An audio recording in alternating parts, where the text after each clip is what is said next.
us from West Virginia, we have assistant coach Steve Sabins, as well as seniors Darius Hill and Ivan Gonzalez. Before we get to questions for our student athletes, Coach, if you can lead us off with an opening comment, please. Yeah, tough game today. I thought we got outside of ourselves a little bit. Again, the atmosphere was unbelievable. The fans have absolutely brought the energy here for 2 straight days. It's been really fun to be part of that. I think we're all starting to realize that that's what West Virginia baseball can be. It's been a blast to play. Didn't go our way tonight, but get an opportunity to go play some more baseball tomorrow. Thank you very much, Coach. Now questions for our student athletes. Well, Ivan, I guess the obvious one was the play at the plate. You know, that they go to the review. Did you think you touched the plate? What was your angle? What was your thought? Yeah, I definitely thought it was an out. I mean, I thought I had the ball, had possession, step on the plate. Call didn't go our way, and you just got to keep moving forward. You know, I can't let one call determine the game for you. Darius, the play with Brandon in the first inning. I mean, you're running that way as he's diving into the wall. What did you see? And then obviously in the moments that followed, as he, gets up and then he's, back in the game. I mean, kind of take us through that and through your eyes. It was just a tough break. The Duke player put a big charge into the ball. I think we were playing shallow because there were 2 strikes and just barely didn't get there. And just unfortunate way he hit the wall. I think he's fine now. But he's a tough guy. I could tell he was hurting as soon as he hit the wall. Obviously, as you saw, he stayed down for a couple minutes, but I think he's ready to go. That's just the identity of our team, tough guys. I think he'll be ready. We'll all be ready for tomorrow. What were his first words like when he?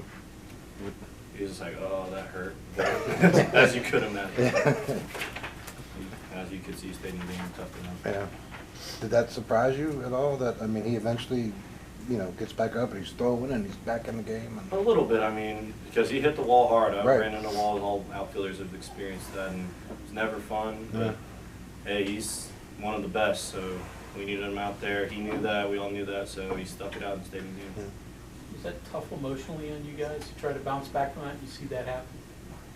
A little bit, but it's an RBI triple for them at the end of the day. You got to keep playing, but when you see one of your teammates, one of your brothers go down, it's never ideal. You don't ever want to see that happen, but when we're playing, hey, that happens sometimes, so we got to get past it and keep playing. There's not just that. I mean, you miss a scoring opportunity in the first for Ivan, and then, AK doesn't have his best stuff. They get to him for 4 runs early.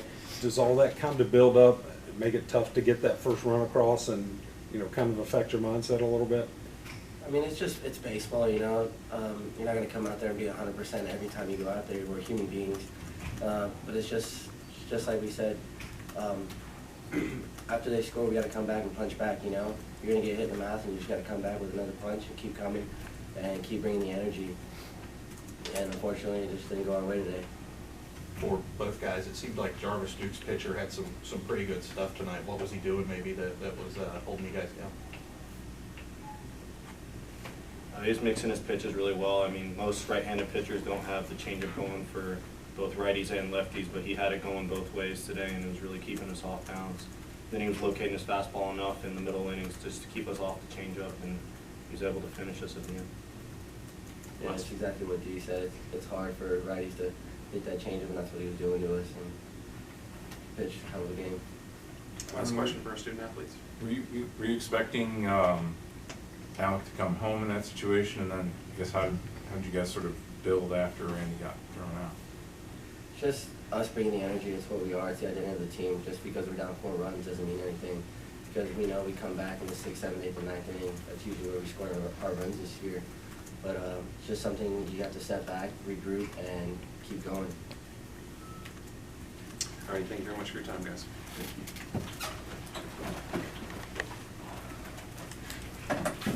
Oh, you're up. I'm up. First timer. All right, questions now for Coach Sabins. What did you think of Alec?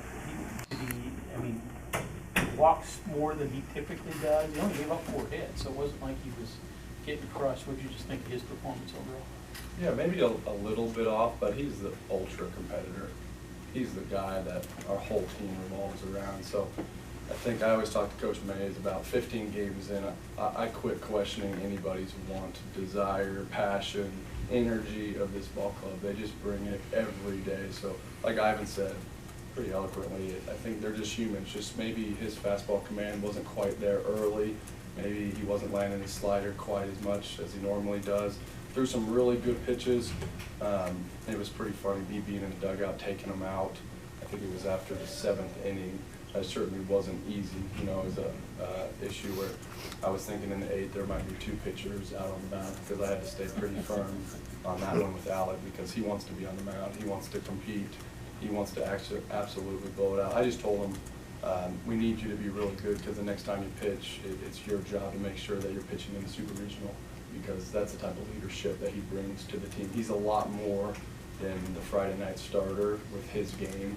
He's got an opportunity now to really help our team because he leads it. He's the guy. How do you prepare yourself to be in this situation, which is obviously not an expected scenario? Yeah, you don't prepare yourself. I mean, I think it's the 2nd time that's happened in my career here. The first time was against Oklahoma State, which was my previous institution that I worked with. So that was fun because I think I went out there in the 3rd base box and there was 2 opposite field homers back to back, so I looked like a genius that day. So it didn't work out quite as well tonight. But you don't prepare. You're in there every day with practices and you're kind of part of the team. And me and Mays are very close, so I have an idea of how he wants to run the game. And my opinion's not always the same, but it's pretty close. Does he give you any advice or marching orders on his way out? No, he doesn't. Not on this one. How about pitching going forward tomorrow? You guys have been through a lot of the guys that have started most of the games for you this year. Any idea which way you might go with more? Yeah, I think Bergert's going to have the ball tomorrow. He threw such a gem in Oklahoma City in the Big 12 tournament. Him and Ottinger were the 2 freshmen that went the CG against Texas Tech for the big win that maybe cemented us hosting a regional. So those guys are still available. Stroud, he threw 4 innings and was beautiful, and he's available. I think everybody is available. The guys that are spent probably right now are the 2 guys that have started the games. But other than that, I think it's all hands on deck. We're just trying to do anything you can to win. Coach Randy's kind of talked about all year is the underdog mentality and how this team kind of thrives on that. Now you guys are in a situation, yeah, you're the top seed and you're at home, but backs against the wall, you lose and go home. Just how do you feel like the team might respond with such a short turnaround between this and that? They've just responded every year. That's something I think we're so far past the point of rah or get the guys motivated. This is their team at this point. We've played too many games to feel like we're coaching and we're leading. If they want to go win ball games and play hard, they're going to, and that's what they've proven to do for the last 40 straight. That's why we're in that position to begin with. So I think you just support them. You try to make sure that their feet are on the ground, because sometimes in that situation, even though it can be very intimidating for the other team, it can be so exciting for our team that heart rates can get elevated. So I think it's just more about slowing down, playing baseball, playing catch, throwing strikes, things that we've been good at all year.